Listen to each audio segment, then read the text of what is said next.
Agora, nós já estamos recebendo aqui no estúdio, o Arthur já está conversando com o nosso biólogo Randy Baldresca. E olha, você vai saber aqui hoje no Manhã Maior, uma praga que trabalha em silêncio, viu? Mas em silêncio mesmo. Cupim.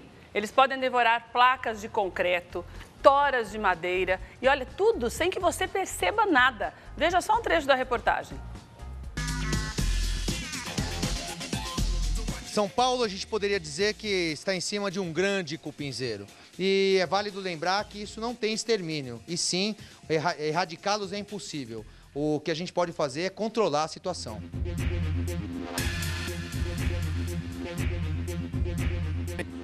Arthur, já estão aí com os cupins? Sim. Impressionados, viu? Estamos aqui com o Randy, que é o nosso biólogo especialista profundo sobre pragas e coisas estranhas que invadem a nossa vida diária. Muito obrigado pela sua presença, Randy.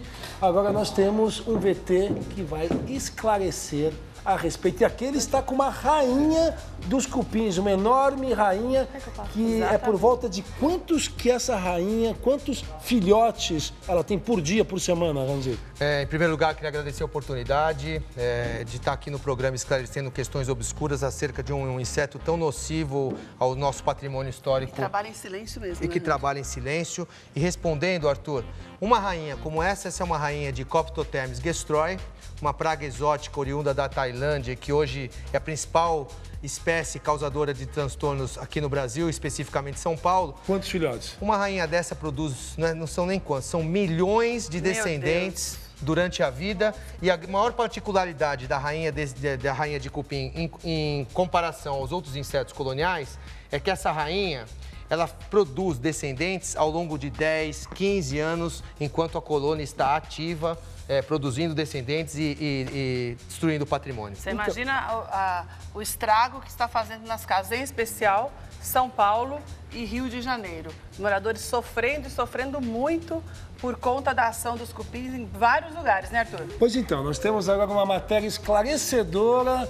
que irá mostrar a invasão dos cupins na casa de todos nós. Vamos lá, de Paulo.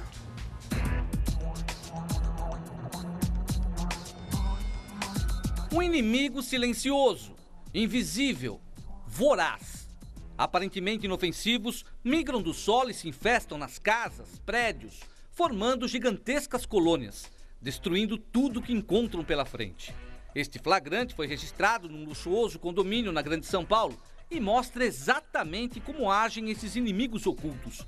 Sensíveis à luz, os cupins se movimentam através de túneis feitos pelas próprias fezes e salivas. Nem mesmo a parede de azulejo escapou dos famintos insetos.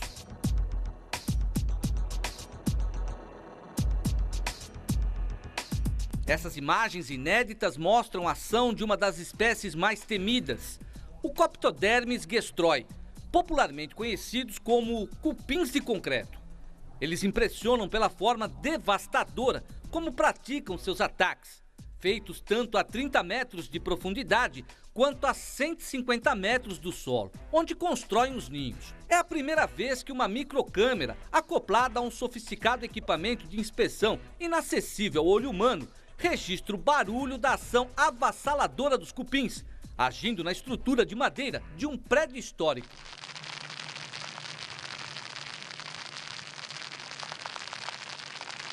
No local foram encontradas 4 gigantescas colônias de aproximadamente 25 anos, com cerca de 15 milhões de cupins cada.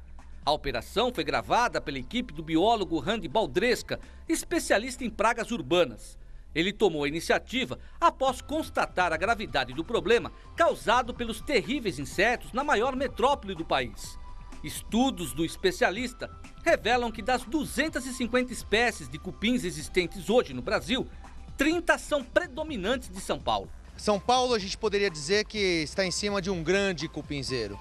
Isso eu digo porque, de acordo com a proximidade do centro, a situação é pior. Essa situação se deve ao fato de que na década de 20, em épocas remotas, São Paulo se caracterizava por a predominância de grandes residências.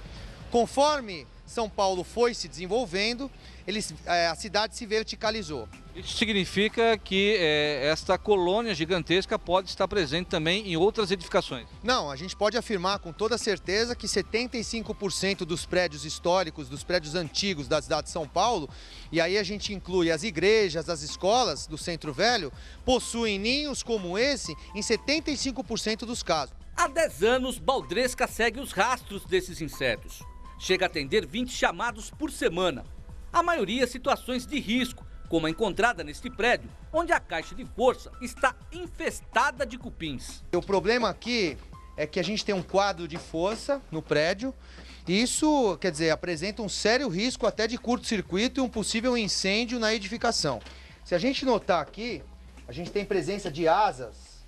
Isso significa que muito próximo desse local, a gente tem um ninho grande infestando esse quadro de força. Um local de alto risco em função da precariedade do local depois da infestação desses cupins, porque a gente observa em todo lugar que o Rogério coloca aí a chave de fenda, que ele vai procurando, ele encontra o medalhamento atacado. E isso aí é perigoso. Não, é terrível. A gente tem que, é um alerta que a gente faz no ar aqui para o telespectador, para os síndicos, para os administradores, que se notarem uma infestação desse porte, priorizar um pessoal especializado, uma equipe especializada de ponta para poder executar esse tipo de serviço.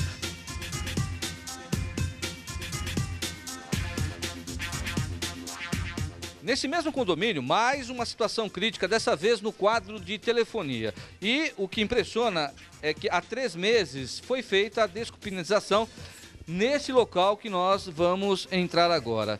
É realmente impressionante o trabalho dessas colônias em locais como este aqui, olha, um quadro. Vem aqui, Juarez. Fica exatamente nesse local e nós vamos mostrar que é uma situação bem complicada e que risco, né, os moradores correm em função de um trabalho mal feito por empresas que não são especializadas. Olha a situação desse quadro de força, isso aqui está complicado. Está complicado, é importante a gente citar, o problema de cupim na cidade de São Paulo piora 10% ao ano. É um problema já insolúvel e se a gente não tiver a união do poder público, empresas especializadas e sociedade civil, um problema que já é insolúvel se tornará incontrolável. Então a grande dica que eu dou é priorizar o trabalho na mão de biólogos, tenham o máximo de informações a respeito da empresa, a fim de evitar esse prejuízo social e econômico aqui para a edificação.